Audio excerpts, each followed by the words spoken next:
E.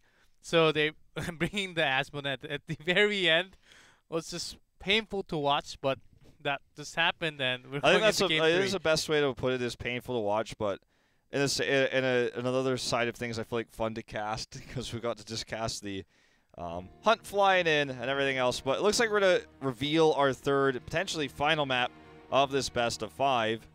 There we go. It's gonna be Cursed Hollow. This will be the map pick of L5. Raven will go back to first pick after that last game was swept away from them in the draft. Ooh, and this is the macro map where globals matter as much as Warhead Junction, what we just saw. Yep, hashtag globals matter. I hope that Raven puts in the time in the draft or the commitment into the draft. So it's really tough for Raven, who really has been struggling with all that global, how they rotate with the globals especially. And then they ended up, from what we saw from last few matches, they ended up just giving up on those global heroes and just have the wave clear or have that lane pressure so the globals would come for the team fight. But against L5, it's going to be very tough. It will. Here we go, though. First ban, Tastar locked in. Quicker ban this time. Raven definitely sounding a lot more prepared for this one. There's the Zarya, and I'm hoping is it the Falstad or the Zeratul here for Raven. Learn from their mistakes. I would accept also the Dahaka, but this is going to be the Zeratul first pick. So already on the right path. Yes, and also it takes off Zeratul from Jungha, away from Jungha. And we saw some crazy plays of H82 just making that flashy Mobile Braid and Blink to take down targets. I feel like L5 may ignore the Falstad here and go into just a Malfurion rotation with Malfurion Muradin. Malfurion Arthas is another opportunity. It could be the Malf into the Falstad too, but I think it's going to be Malfurion no matter which way they decide to go about it. I think because L5 knows that Raven is not really 100% prepared to take Falstad or even the Haka, I think what you just said is very on point. Likely we're going to see Malfurion with Muradin, very likely. Well, it just feels like if you don't take either of the globals, it will be banned away from you and taken away from you, but I feel like that's not the way that Raven approaches the draft, so if I'm L5, I'm not too worried about it. They're going to go Tyrael Malfurion again, actually. They want the Tyrael. I think they're also kind of experimenting a little bit more into Tyrael solo tank, which they have really not been doing so much, and they just stepped up. Noblesse especially just stepped up into Tyrael role against Tempest last series, and maybe they want to try something new against Raven. Yeah. So that's definitely one way to go about things. Obviously, Tyrael also, if you're going to close games out really quickly, as L5 has been doing, the Sanctification can allow you to make that happen.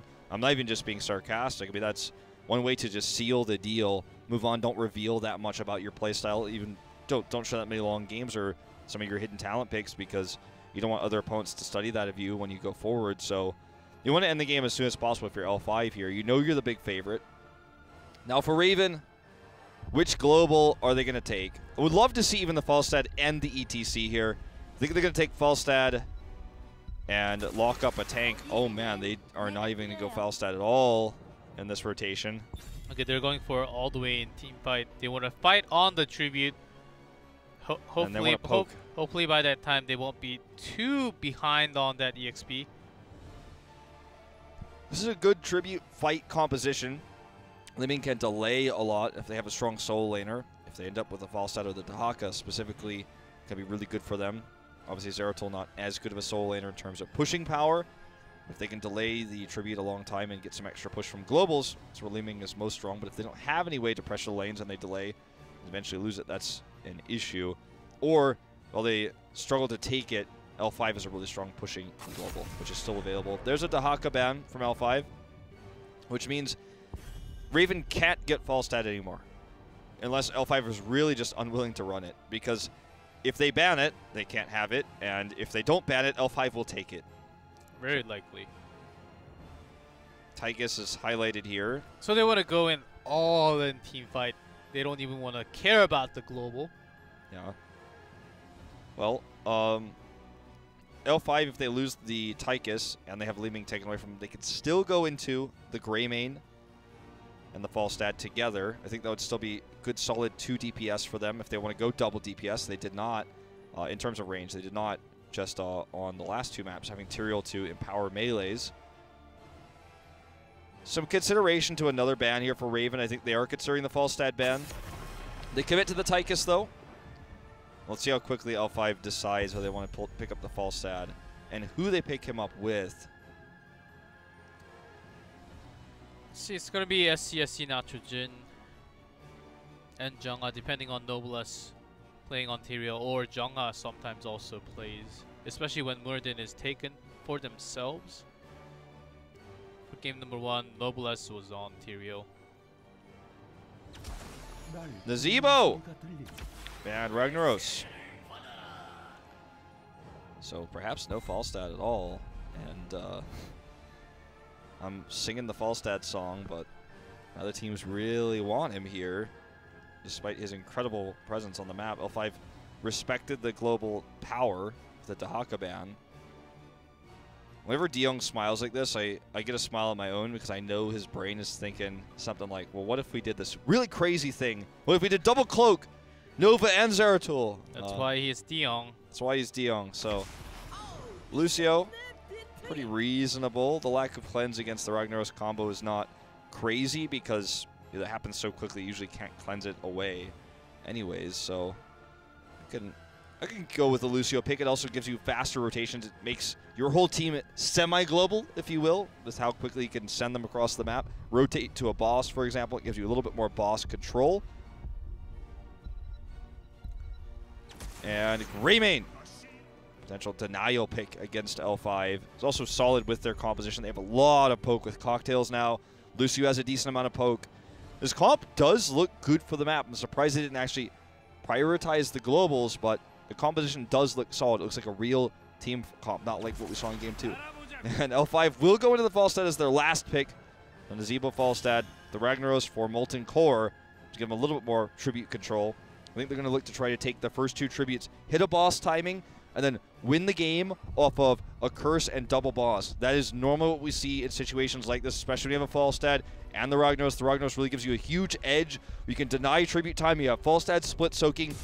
This is the kind of play that L5 is going to want to bring to the table to close this series out. Raven needs to poke the tributes. They need to win team fights. They need Calamity. They need to live to level 7. They need to be on even, EXP essentially until level 7, I feel, in order to take this game. We'll see if they can make it happen in what could be the last game of this series on Cursed Hollow.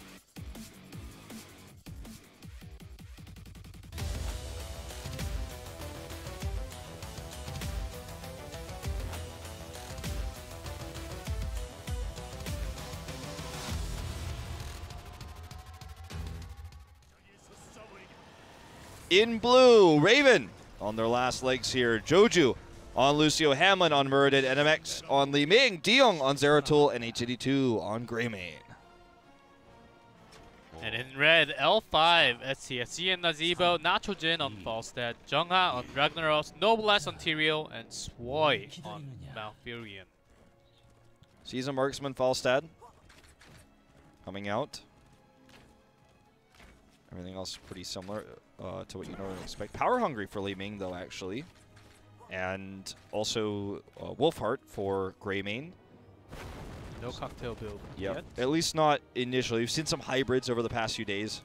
I'm worried for Greymane that has only Lucio for support, though, going into Wizened Duelist. We saw that fail really hard for MVP Miracle the other day. And I think it would be a similar situation here if they decide to go down that path. Hamlin is looking for the gank here. Jungha with the sick dodge.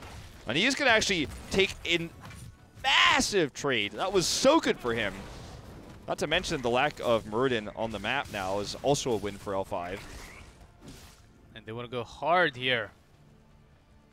Well, that may work against soul laners that overstep the boundaries with Ragnaros in the top lane, but it's not going to work here. Which Jungha used to do last year when he was just starting L5, but not anymore. Ever since BlizzCon. Definitely really stepped it up, which is, you know, when you look at it now, it's like, well, obviously Jungha's always been good in the top lane. Well, there was a time where that was not the case. When you compared Jungha and Rich, it was no contest at the beginning, or at the beginning of time, Rich was definitely the best, and now Rich is no longer in the pro scene for the time being. That's another story for another time. Everyone knows that story. And Jungha also stepped it up, and after, especially after that Thrall meta solo lane, I think he's really brought his hero pool. And L5 can share lots of heroes within each other. Like Falstad can be taken, like Noblesse can also, Noblesse and Jungha can swap Tyrael every time. Well, just wanted to see if there was anything else unusual in the talents. So far the answer to that is no.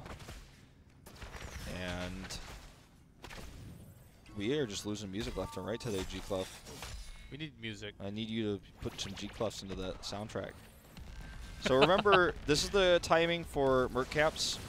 220 here. Gonna come in and grab this Siege Giant cap. Have it pushing the opposite side of the map right before the tribute. It's a lucky tribute spawn for L5. Okay, notice how Raven went exactly at 2, and L5 is going to go a little bit slower intentionally because they won't have that push on the bottom lane. And this tribute is actually perfect for L5. If they can actually make it in time, looks like this will be, there's that Molten Core to stop channeling for now. This is exactly what I was talking about. They use the Molten Core for the first tribute, and they try to kind of swing this in their favor. Good rotation down here to actually stop Swoy's rotating up. Actually beast up there for a second, but I guess he was confident that that was not going to work against him, and he was like, are you serious? But I thought it was pretty well done by Raven myself. Either way, the Molten Core has expired. Bought them a lot of time. So almost actually it's the two-man smite there. 4 Core bought them a lot of time, but now Raven in good position to deny this tribute, and they even are channeling it repeatedly here with Lucio. And they're making that bottom push a really strong push, even though Zeratul is standing to stop Nitrogen from pushing even more. This is exactly what L5 wants. The delay on the tribute with Molten Core, then the just continual pressure. This is such a lucky tribute spawn for them, but this is the style that we know from the top tier Korean teams.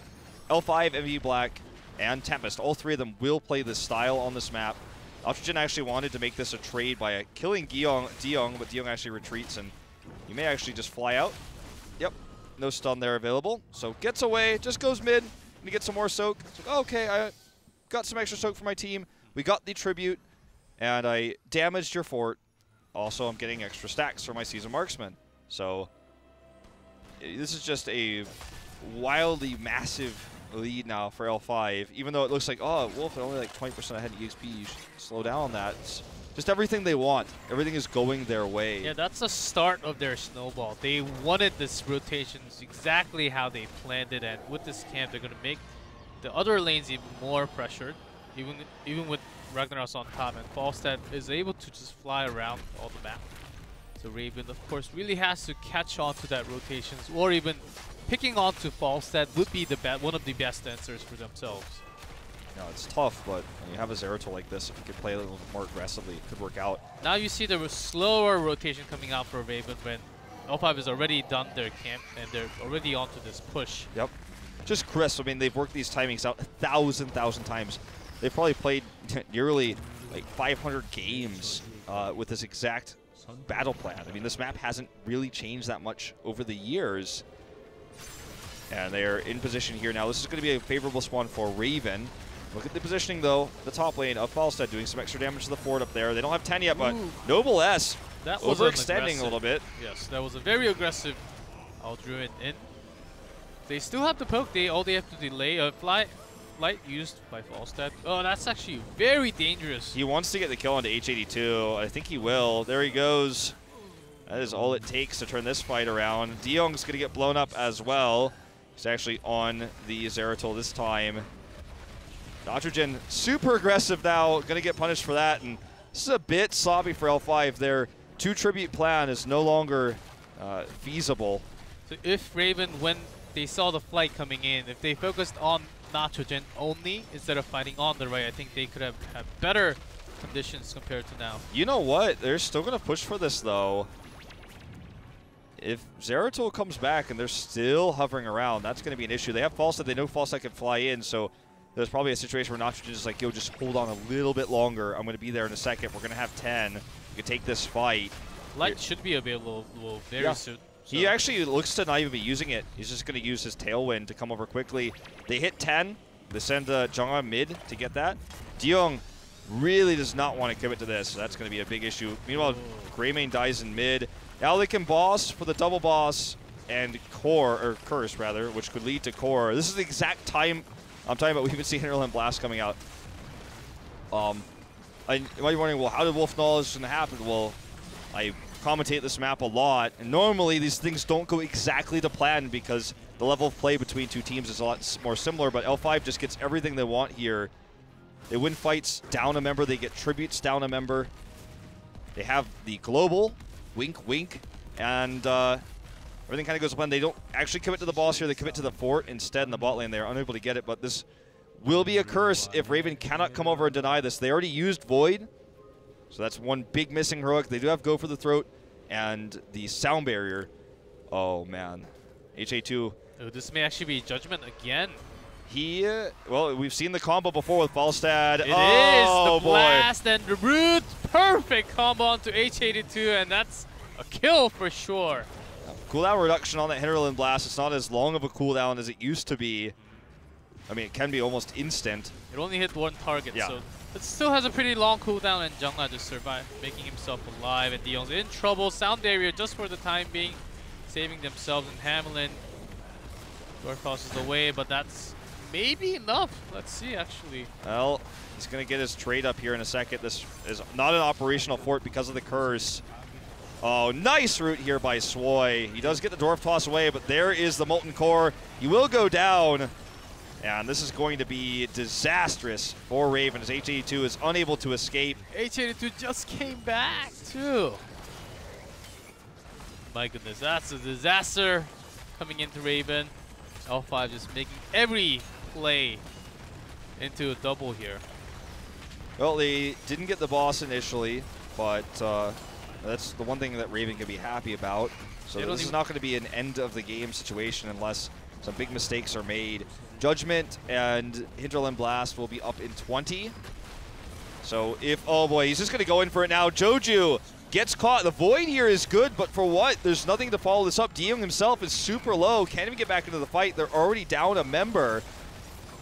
And perhaps I have to eat my words here. If they lose any more, this will actually end up being game. H82 commits to the fight here and does get taken out. It looks like L5 now 4 levels up is going to rotate over for a second keep. They don't even want to try to boss here. They want to have that level 16 double talent tier advantage.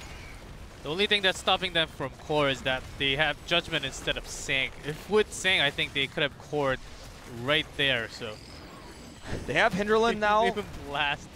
Yeah, they have Hinterland now. So in 25, they'll have the combo once again. They have Silence as well. So there's just a lot of different ways that this can go disastrously wrong for Raven. Oh boy. Well, 16 around the corner.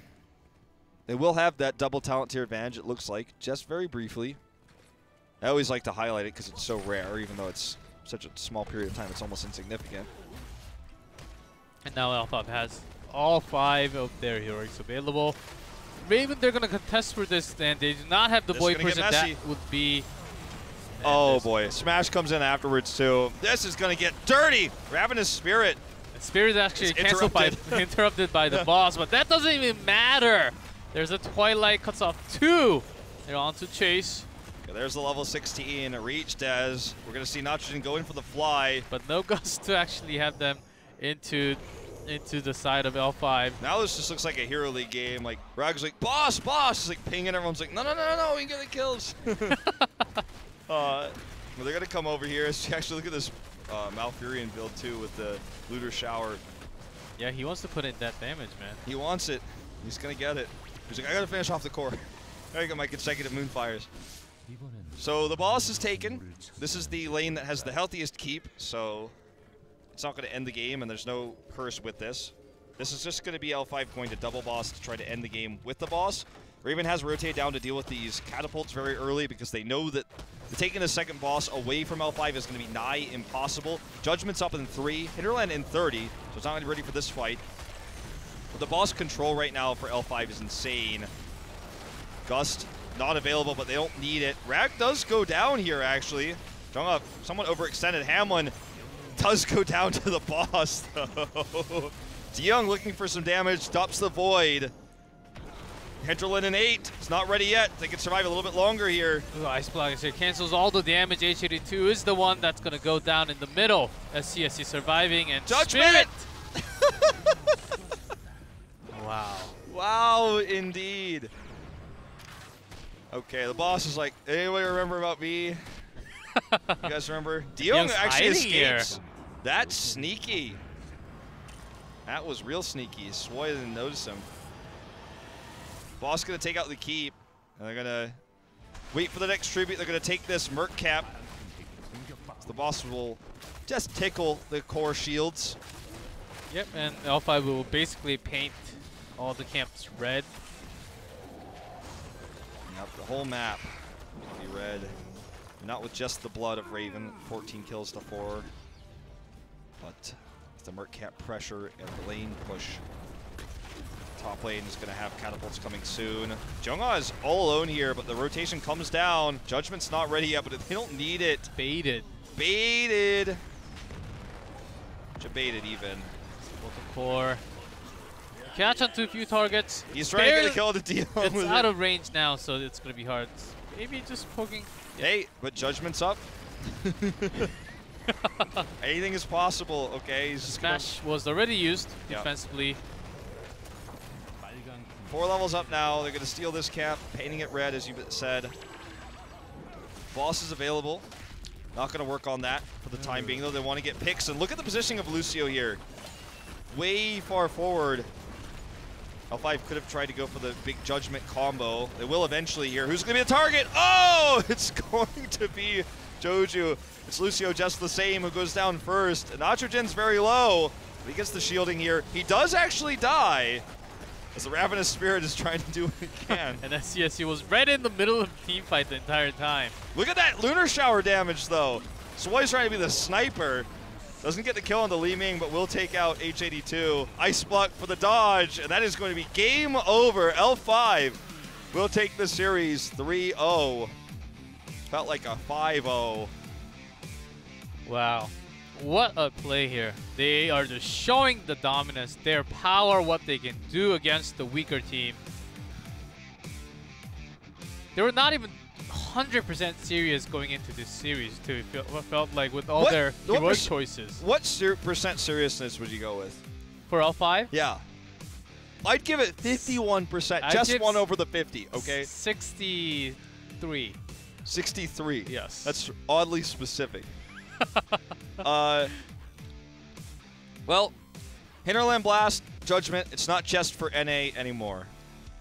It's anyone can use it. It's real. It's real. It's very real, and we saw it coming. I already pinched myself and poured hot water on my leg to make sure I wasn't dreaming. But we just witnessed that. That really happened. Well, they didn't get the boss rotation they wanted. They have the perfect 2 tribute into double, to boss, into curse, into double boss. They didn't get that whole step pattern that happens on Cursed Hollow, but they got as close as they would have liked to. The Judgment, I feel like, caught them a little bit by surprise, talking about Raven, and Hinterland Blast. Blowing up targets. Poor H82 is not making it there. Diyoung Zeratul obviously left much to be desired compared to H82's Zeratul. That's something else I want to mention, because just didn't play as well on the hero. Had a few awkward moments there with the Void Prison used too early.